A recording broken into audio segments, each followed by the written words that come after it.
half hour with Mythic Quest. With us today, we have Charlotte Nicdao, Imani Hakim, Jessie Ennis, Ashley Burch, and F. Murray Abraham, the stars of Mythic Quest, which is a workplace comedy that takes place in a video game studio, and it gives a behind-the-scenes look of online role-playing game. And before we get into our conversation, we're going to watch a trailer for season 2 of Mythic Quest. I know you're all anxious to go home, but we have some housekeeping to take care of first. You received a packet. You were instructed to sign that packet and return it to me. So let's just be reasonable adults and sign our packet so we can all go home. Sound good? No. We have the meeting with Montreal next week. Where are we with the expansion? We've been working really well together. Boom! I've seen this pattern before. It's the calm before the divorce. We are not your parents. I was talking about my own divorce. Although both apply, actually. I have a master's in fine arts. Wow, he didn't ask for a podcast. That's what I was gonna say. I was just gonna say, I don't That's need to just do so a much podcast. information. I feel like we're on the same page. We're really fine. Yeah. Something bad is gonna happen. Here we go. I can drive stick. Okay. My legs are probably too strong and I'm putting too much. Yeah, that's probably it. The high pressure and the friction. That's what turns coal into diamonds. Yeah, what's up, Snoop? All right, man, when you releasing that new expansion? When you release that new album? You look very cute in that mocap suit. This mocap suit? You like this one? Yeah. Oh, how I wish I could be with you to press flesh against flesh. Okay, no. It's better that he's remote. I'ma hang up.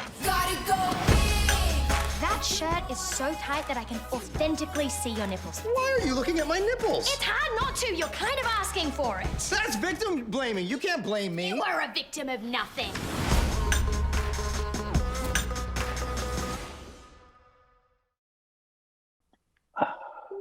I love to see you guys all laughing along as if you haven't seen this. I mean, it seems like you genuinely enjoy your own show, which is a pleasure to see. We all love each other so much as well. We like see each other do something fun. That's how I feel. Oh, that was 100%. Yeah. Like, oh, Charlotte, that was such a good line.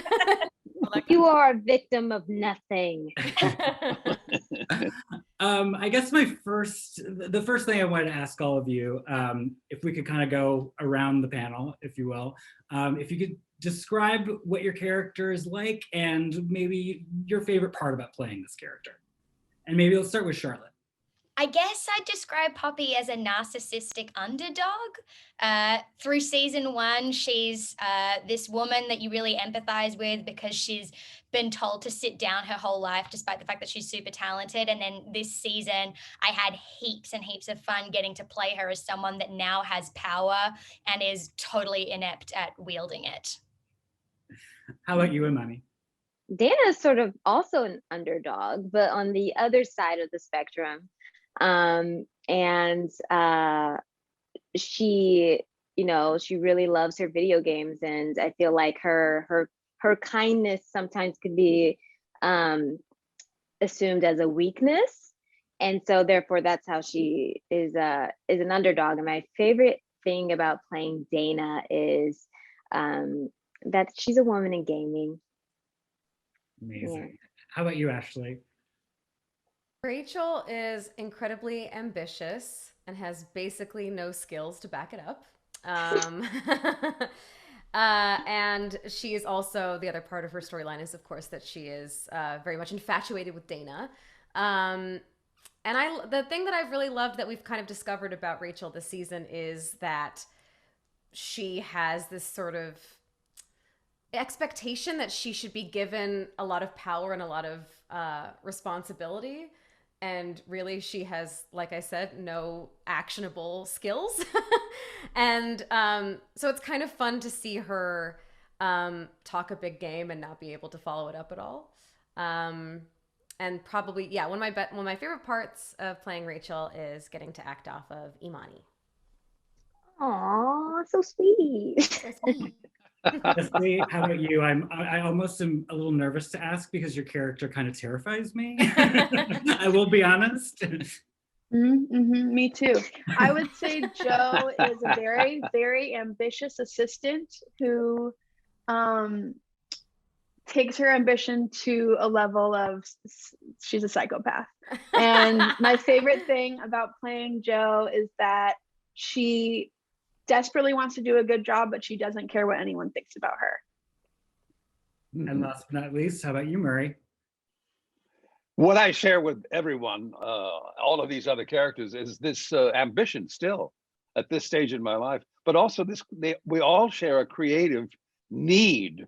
That's one of the things that it equalizes all of us. And I love that he doesn't realize that he's 50 years older than a lot of them. I just think that's fabulous. He just doesn't know how to quit. He lives his life as fully and as richly and as happily and unhappily as he did when he was 25 years old. I love that about him. I love that about me. So Charlotte, a lot of your character, Poppy, a lot of her time is spent sparring with Rob McElhenney, the creator and star who plays Ian. How did you and Rob kind of establish that chemistry? I mean, it's kind of perfectly antagonistic, the way that you go at each other as characters. So what was it like kind of developing that, especially in season 2, where your character is kind of more on equal ground with him? Yeah, I mean, I think that the thing that's necessary to make that dynamic work on screen is to have like a really mutual respect for each other off screen. It's always easier to go there as an actor when you really trust your scene partner. I actually would say that that applies to my on-screen relationship with Imani this season as well, because we're such good friends. It makes it easier to like yell at each other a little bit. But I also think, you know, in season 1, I was coming onto this show with like really not much under my belt, and I was working opposite Rob McElhenney, who's like a master of his craft and has been for, you know, a long time. He's like a hero. He's like a comedic hero of mine. And so I think it was nice that he's always been so welcoming and so generous, both on screen and off with me, because I think that it enabled us to, build this rapport really early on. And then in season 2, we had this really great foundation, and we had a lot of conversations about how we wanted this season to be kind of about this established dynamic that these two characters have had over the last however many years, now becoming completely destabilized, and what that looks for their relationship, how that feels for her to suddenly be on equal footing, how it feels for him to no longer be calling the shots, and the ways that it impacts the way their behavior and the way they treat each other. In another workplace comedy, I feel like your characters would kind of have this will they, won't they tension between them, which is not present, but it is worth noting, as Ashley mentioned earlier in the conversation, that it's Rachel and Dana who actually get together this season and kind of build on that tension from the first season into the second. So Ashley and Imani, I was curious what it was like kind of building that chemistry in season 1 together kind of as friends, and then taking your characters on this romantic arc in season 2. The chemistry came very natural for us. It feels like we just sort of slipped into this rhythm, and like for me personally, I immediately felt comfortable and safe and welcomed by Ashley. So working together on set it just came so easily. And so I feel like, and it also helps that we're just really great friends and close friends in real life. So what you see on camera is just our real life friendship just exuding through the characters a bit. So yeah, I think it just came very easily. Yeah, and I think the other nice thing too is that because we have this sort of natural rapport, it just sort of felt like pretty natural that these two people were drawn to each other and liked each other. So then going into season 2, since we had that groundwork, we got to explore who they are as characters independent of their relationship with each other. And I think what's sort of fun about that is that, you know, in many workplace comedies, like you said, there are usually will they, won't they plot lines. And I know it was important to Rob in particular because he and I argued about it in the writer's room, to just sort of get past that part and start to dive into who are these people irrespective of their attraction to each other. And I think he was right. And and so now we get these fun scenes of Dana and Rachel both trying to set out and get what they want, and then it impacts their relationship in ways that I think are maybe more grounded or more relatable, rather than, you know, other ideas that we had tossed around, like manufacturing roadblocks of like a boyfriend, or Dana not being sure about her sexuality, stuff that just didn't ring as true to us. So I think it's really helped us to tell a more honest story with them as well. Great. Jessie, as I said before, your character, terrifying. I would describe as an agent of chaos, maybe. Low-level evil also came to mind when I was writing. Low-level evil, that's low level, a little bit. Level. I imagine that is. I would upgrade her. I would upgrade at least mid-level. Mid-level. Well, I mean, you're working your way up. I imagine that's incredibly fun to play every day when you go to sets. What is it? I mean, do you get to like improvise within that space at all? Like, I mean, are you kind of coming up with insults for people, your own coworkers, or are you truly sticking by the book? You're letting the writers do it for you? It goes both ways. I mean, the scripts are incredibly strong and they give me so much to work with. And then, yeah, we do fun runs and Rob lets me say whatever I want. The one thing I am not good at improvising are the insults, because I really have to memorize those insults to be able to say them out loud with you know, conviction. So no, I don't think I've come up with any insults, but there are a handful of things that I improvised and that I'm really proud of. It's such a fun collaborative environment. And Murray, a lot of your character is working remotely for a lot of the season. Yeah. I'm very curious about what it's like, you know, the acting process for you in front of a screen like that, as opposed to on stage or on a TV film set where there are lots of other people around. Like, kind of what is your setup like when you're doing those remote shoots, I guess, those scenes? Well, it was a great learning process for one thing, because, you know, I'm not very facile with that kind of with electronics, but it was also it was lonely, you know. It wasn't as much fun, you know. It was as simple as that, really, because I act because I enjoy it, and I enjoy interacting with these people particularly. I think you can gather from what you see that we all get along pretty well. And one of the things about my character, about CW, is he really intrudes on everybody's life. Because he lives in his own idea of his world.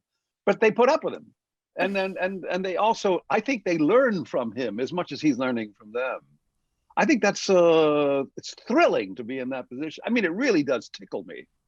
There are some jobs where you can't wait to get up in the morning to go to work. This is one of them. Am I wrong? Ask anybody. That's true. Mm-hmm. Yeah. Another question for you, Murray. Your character gets an entire episode of backstory. Episode.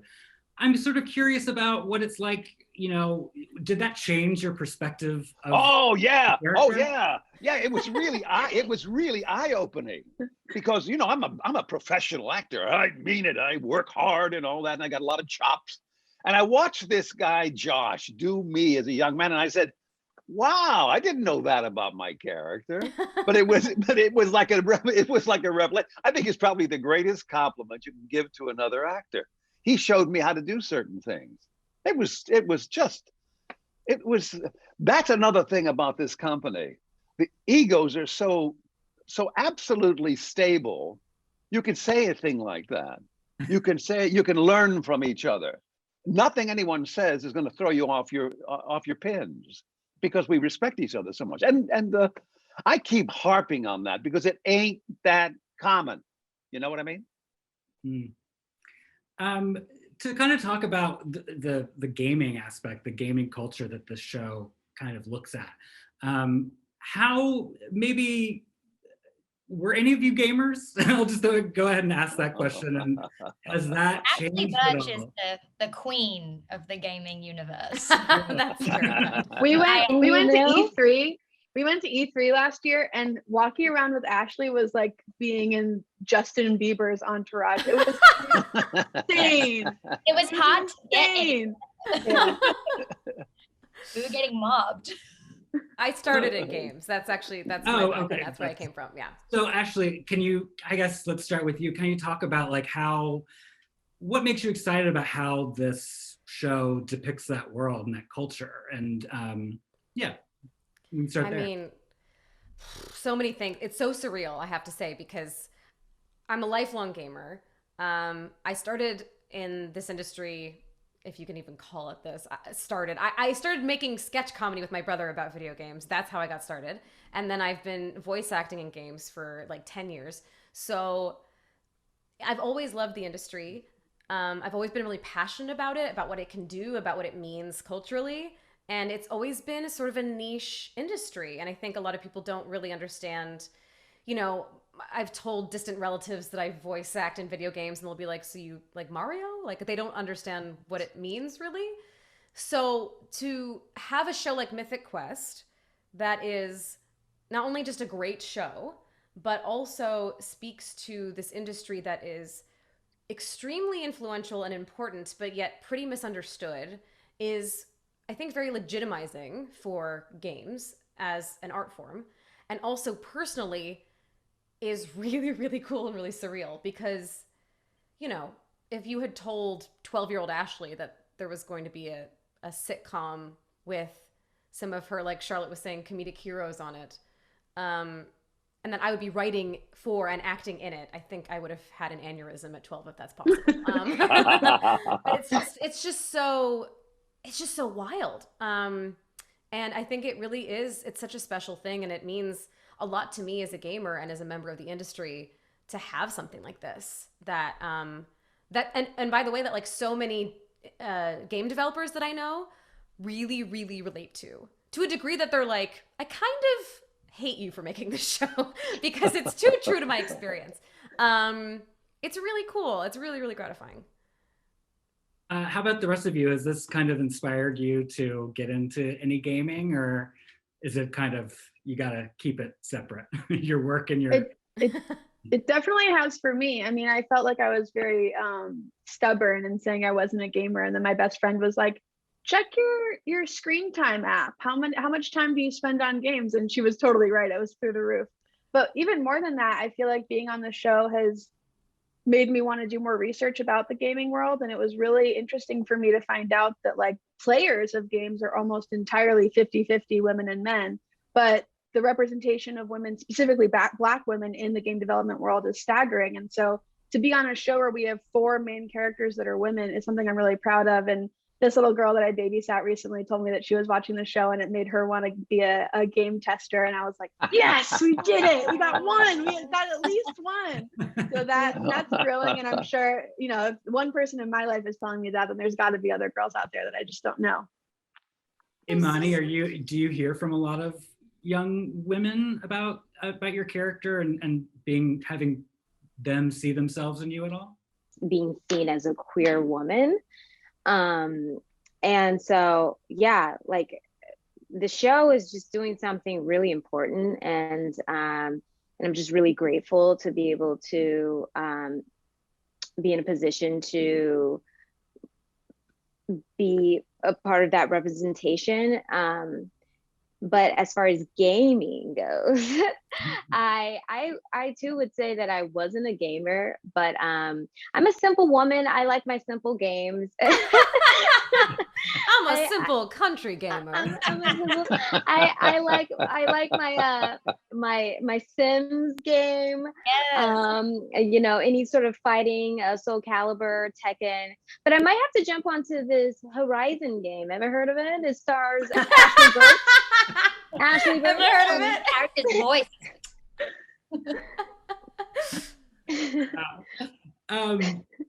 A lot of the show's humor also comes from like a lot of kind of intergenerational conflict, which I find very entertaining. Ashley, I feel like your character is sort of the worst possible millennial. I say that as a millennial, so you know, but it's hysterical. There's, you know, your sparring with Rob as Ian is, you know, there's so much there. And I would say Jessie too, like you are playing this super ambitious kind of terrifying version of that on the same side. I mean, I guess what are some of the conversations, and Ashley, you could probably speak to this as being in the writer's room, but do you talk amongst yourselves? I mean, we have a panel here that's skewed very young.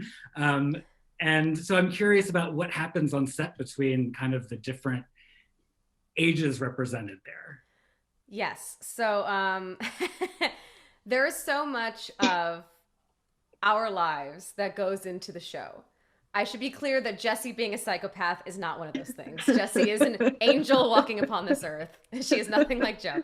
But I paid her $20 to say that. Thank you. but the dynamic that Rachel and Ian have in season 2 is absolutely born of a flavor of a dynamic that Rob has with me and a lot of the people that work on this show. There was a day that we did a press like photo shoot for season 1, and we all went out afterward and were hanging out and got drinks. And Rob was encouraging all of us to, you know, what stories do you want to tell? Do you want to show run? Do you want to direct? And I was kind of like, oh, I don't know. I'm an anxious person. I just don't know if I could do it. And he was like, hold on. And he started to get like kind of mad. And he was like, I'm pissed off because you're an actor and you have to deal with failure all the time. And you still do it. You're stronger than you think you are. So he's saying really nice things, but being kind of like aggressive the way he was saying them. And we started referring to it as compassionate bullying, where he really wants everyone to believe in themselves. So that dynamic is very fun between us.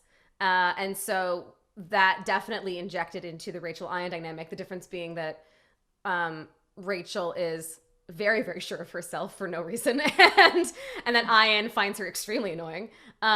So there's lots of stuff like this that comes into play. The conversation between me and Danny about DuckTales in season 1 was absolutely like, Danny and I had this awkward conversation about DuckTales. There was a miscommunication that Rob was watching from across the room and thought it was so funny and put it in the show. David Hornsby is basically David Brittlesby in a lot of ways. So there's a lot that is taken from our lives. We respect him. Oh, we respect him. But we do not respect We respect him. Rob, I don't know, but we respect him. But yeah, there's a lot. When the that's boss mined. is away, gosh, a little nice will pay. I was actually going to ask. I was like, story. does anyone want to just give a list of complaints about Rob since he's not here? Really throw him under the bus. What were you gonna say, Jess? Oh, I just remembered another thing from the writer's room. When we were breaking the story about all the women having dreams about their boss and specifically Poppy having those dreams about Ian, there was a joke where maybe Poppy would start taking like Adderall or something to stay up all night long so she wouldn't have the dreams. And honestly, I don't watch a lot of horror movies, so I can't even tell you what movie it was, but Rob came in and he was like, Freddy Krueger, young people, do you know who Freddy Krueger is? And I was like, yeah, the Halloween costume. And he was like, no, the movie. Have you watched the movie? Would it make sense to you if one of the characters isn't sleeping because she wants to avoid the nightmare? And I was like, don't have it. And it was exactly that moment where he was like, Rudy. I definitely find him very much in line with Ian in those instances where he's like furious that we don't have all the same references. Yes, 100%. He's so insulted that we didn't grow up watching the same shows. There was one day where I was just trying to like have nice banter in between takes, and I said to him like, what's a show that you grew up watching all the time? And he was like, well, I watched a lot of like Nick at Night stuff. And I was like, oh, like Gilligan's Island. And he goes, how old do you think I am? Well, I grew up watching that. It was just on late at night. For an audience member who hasn't seen Mythic Quest, what would you tell someone that you hope would make them drop everything, go home, load up their streaming service to Apple and tune in? not only is it super funny, but it's got an amazing cast, and we all really like each other, and you can tell. And so it does, I hope, feel a bit like hanging out with your friends and occasionally being just really emotionally overwhelmed by by very poignant script. Amazing. Murray, how about you? Oh, it's smart, it's funny, it's hip, it's sexy. It's probably one of the best shows on television ever. Nice. That was good. That was better. How about you, Jessie? I would say I've got a 7-year-old and a 70-year-old in my life who are both enjoying the show. You don't have to like video games to like it. It's hysterically funny. It'll break your heart open and sew it back together. It's got something for everybody. So tune on in, baby. Imani, how about you?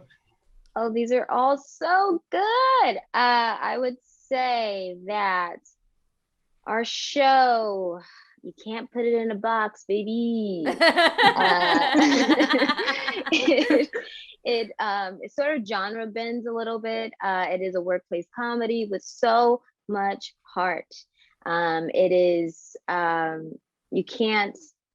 unexpected, and a joy and a thrill. And as to Ashley's point earlier, we all really like each other, and I feel that it really shows. We have such a great time making the show, and when you know that you have a cast like that, I feel like it shows on screen, and so therefore we're able to produce something that's really enjoyable to watch.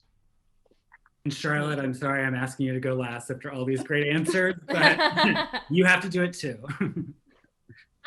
I would say it's a show about how hilarious and heartbreaking and dangerous the creative process is. So I think that if you care about art, and if you know what it's like to collaborate, you're gonna watch this show and feel something. That was good too. Yeah. Everyone did so Wow. good with that.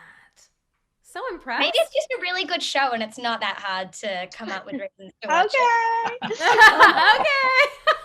Okay. Well, thank you all so much for joining me today. Again, this is the cast of Mythic Quest. Thank you again. Thank you. Thank you.